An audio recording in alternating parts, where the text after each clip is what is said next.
يلا بقى حبايبي، تعالوا شوف انا ازاي عملت كيكه الخلاط ده في اسرع وقت ممكن، في اقل من 10 دقايق. كيكه سهله جدا وبسيطه، وزي ما انتم شايفين يا جماعه ما شاء الله عليها. وهوريك ازاي تنجح معاكي كده وحمرها حلو جدا. خش بقى شوف الفيديو، وان شاء الله لو عجبك ما تنسينيش في لايك واشتراك وتعملي شير للفيديو عشان يوصل لاكبر عدد ممكن. بسم الله الرحمن الرحيم، والصلاه والسلام على اشرف المرسلين. ازيكم يا حبايبي؟ عاملين ايه النهارده؟ ان شاء الله هنعمل مع بعض كيكه كده سهله وبسيطه وسريعه خالص، بالنسبه ان احنا بقى محبوسين في البيت.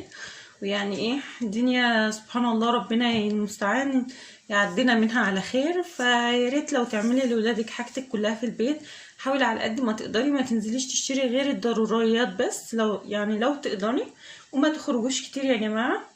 الوقت بقى هنقول بسم الله. عندي هنا 2.5 كوب من الدقيق، كيس بيكنج باودر 16 جرام، عندي كمان معلقتين 2 من الخل، كوبايه حليب، كوبايه سكر، وعندي نص كوبايه من الزيت.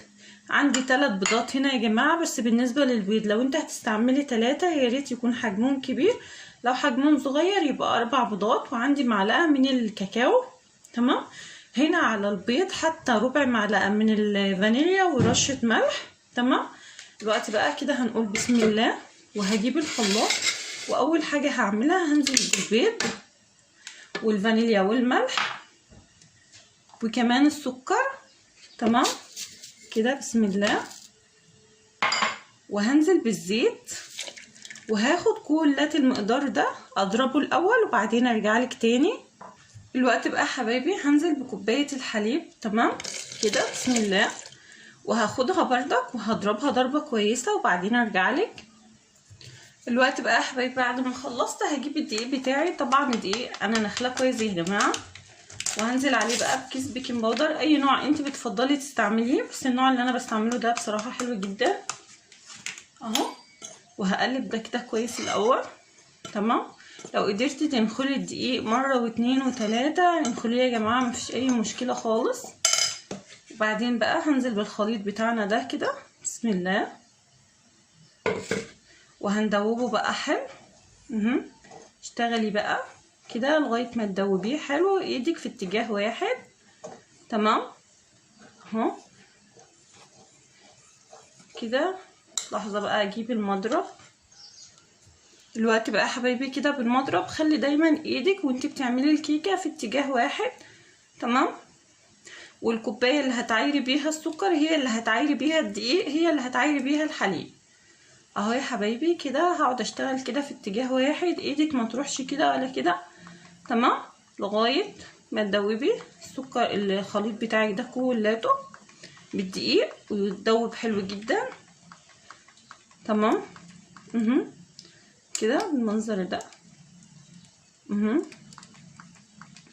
كده لغايه هو ان شاء الله القوام مظبوط باذن الله، يعني مش هتحتاجي تزودي حاجه ولا تنقصي حاجه، بس اهم حاجه الكوبايه اللي تشتغلي بيها هي تكون نفس الكوبايه. تمام كده. هو طبعا لسه بردك ما اتضربش حلو، طالما بيقطع معاكي كده يبقى هو لسه فيه دقيق اهو. تفضلي كده تشتغلي في اتجاه واحد لغايه ما تخلصي كل كميه الدقيق اللي موجوده. الوقت بقى حبايبي بعد ما ضربت الخليط بتاعي كده هنزل بمعلقتين 2 من الخل يا جماعه، ويا ريت تخليه للاخر.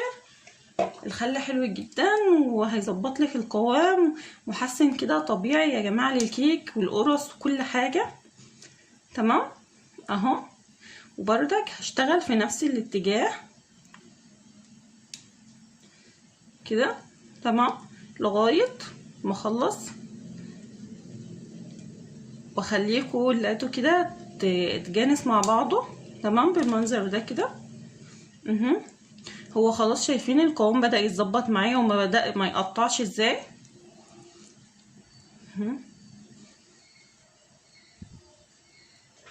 كده بقى حبايبي شايفين يا جماعه ما شاء الله القوام اتظبط خالص ازاي، ما قطعش معاكي ولا اي حاجه. عندي بقى هنا صينيه. تمام مقاس 28، هديها دهنه بس كده بسيطه. لو انتي ما عندكيش صواني من دي تقدري تستعملي صينيه ألمونيا. على فكره خبيز الكيك في الصواني الألمونيا حلو جدا جدا يعني. وهنزل بقى بالخليط بتاعي ده كولاته. تمام، مش هخلي غير حوالي معلقه كده بس اهو. هنزل بكلات الخليط بتاعي، هي معلقه واحده بس اللي هخليها يا جماعه عشان نحط فيها الكاكاو. تمام كده بقى، حاولي تظبطيها اهي. هنسيب دي بقى كده على جنب، وهنجيب بقى بقيه الخليط.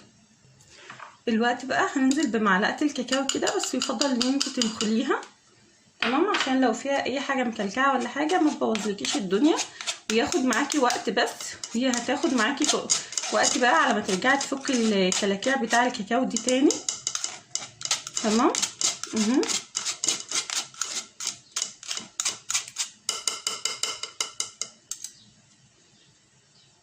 الوقت بقى بعد ما خلصت هبدأ بس ادوب الكاكاو بتاعي كده بالمنظر ده لغاية ما ياخد معايا قوام الكيكة بالتاني. بصي شايفة عندي هنا القوام تمام خالص ازاي. طب لو انت حسيت ان القوام تقل منك ولا حاجة، كل اللي هتعمليه ان انت هتزوديه معلقتين 2 مية سخنة. تمام، او معلقتين حليب زي ما انت حابة اهو. دلوقتي بقى احطه في كيس تلاجة وارجعلك. دلوقتي بقى حبايبي كده بعد ما خلصت هبدأ بقى اعمل دوائر كده. تمام اهو المنظر ده كده لغاية ما اخلص كلات الكمية. تمام خلي الصينية هي اللي تلف كده. ولو انتي مش حابة تعملي كده وحابة تستغني عن معلقة الكاكاو ديت وما تعمليش خالص بكاكاو، ده شيء يرجعلك انت وراحتك بقى. تمام كده يا جماعة لغاية بخلص بقى كلات كمية الكاكاو اللي معايا دي. تمام كده بالمنظر ده. الكيكة بتاعتنا دي بقى هتدخل على درجة حرارة 180، الفرن شغال من تحت بس على الرف الوسطاني. تمام اهو. حاولي ان انت ما تخليش حاجة يعني في الكيس، حتى لو هترجعي تعملي تاني مش اي مشكلة. تمام، بس خلي الشغل كله كده في النص اهو كده لغاية ما نخلص كلات بقى الكمية اللي موجودة دي. دلوقتي بقى بخلة سنان. تمام، وهتبدأي تروحي كده خطوط وترجعي المنظر ده كده اهو. تمام، راحة جاية كده. تمام، انت ممكن تبقي تقللي الشوية اللي انت هتحطوهم في الكاكاو دول مثلا لمعلقة، لان هما جم كتار، بس انا بصراحة استخسرت ان انا ارميهم اهو. ترجعي بقى تروحي وتيجي كده المنظر ده. تمام اهو لغايه ما تعمل لها شكل ورده كده حلو. طبعا لو كان الكاكاو اقل من كده كمان كان هيدي شكل جميل خالص، بس هي برضك شكلها ما شاء الله جميل. الوقت بقى زي ما اتفقنا هندخلها على درجه حراره 180، الفرن شغال من تحت بس على الشوايه. ولما تحسي ان هي خلاص بقت معاكي تمام وحروفها احمرت، تديها لون كده بس سريع من فوق وتطلعيها ندخلها الفرن بقى ونرجع نشوف شكلها اما نخلص ان شاء الله. ودي بقى حبايبي شكل الكيكه بتاعتنا بعد ما طلعت من الفرن. بس كده بخله سنان وتختبريها كده، لقيت الخله طلعت معاكي نظيفه، تعرفي ان الكيكه بتاعتك استوت وبقت تمام اهي يا جماعه زي ما انتم شايفين. دلوقتي بس كل اللي هعمله هسيبها تبرد شويه عشان نرجع بقى نقطعها سوا ونشوف شكلها من جوه عامل ازاي. دلوقتي بقى يا حبايبي بعد الكيكه بتاعتنا كده ما بردت، بسم الله نبدا نقطعها بقى عشان اوريها لك من جوه كده. بسم الله. كيكه سهله خالص وما خدتش معاكي اي وقت. تمام كده بسم الله اهو. قطعيها بقى زي ما انت حابه، ما خدتش وقت خالص في الفرن يا جماعه، ما خدتش اكتر من 30 دقيقه كده في الفرن. بس ما تفتحيش عليها الباب خالص، حاولي على قد ما تقدري انك ما تفتحيش عليها باب الفرن خالص الا ما تحسي ان هي خلاص، على الاقل بعد ما يعدي عليها حوالي 20 دقيقه كده نطلع بقى قطعه ونشوف شكلها من جوه عامل ازاي. وده بقى حبايبي شكلها من جوه زي شايفين يا جماعه، ده غير كمان انها لسه ما بردتش ما شاء الله. شايفين شكلها من جوه يا جماعه حلوة جدا، وزي ما انتوا شايفين ما شاء الله خفيفة خالص وحمرها حلو اهو. انت اهم حاجة بس اشتغلي على الفرن من تحت، ما تشغليش الشواية خالص غير في الاخر. لو حسيت ان حمرها هنا ما عجبكيش شغلي الشواية بقى تاخد معاكي لون، انما زي ما انتوا شايفين والكاميرا ما بتكدبش. ويا رب بقى ان الكيكه لو عجبتكم ما تنسونيش بلايك واشتراك وتعملوا شير للفيديو عشان يوصل لاكبر عدد ممكن. كل سنه وانتم طيبين، وكلاتنا كده ندعي مع بعض ان ربنا يعدي الايام اللي احنا فيها دي على خير. ومع السلامه، ونتقابل في وصفات تانية كتير ان شاء الله.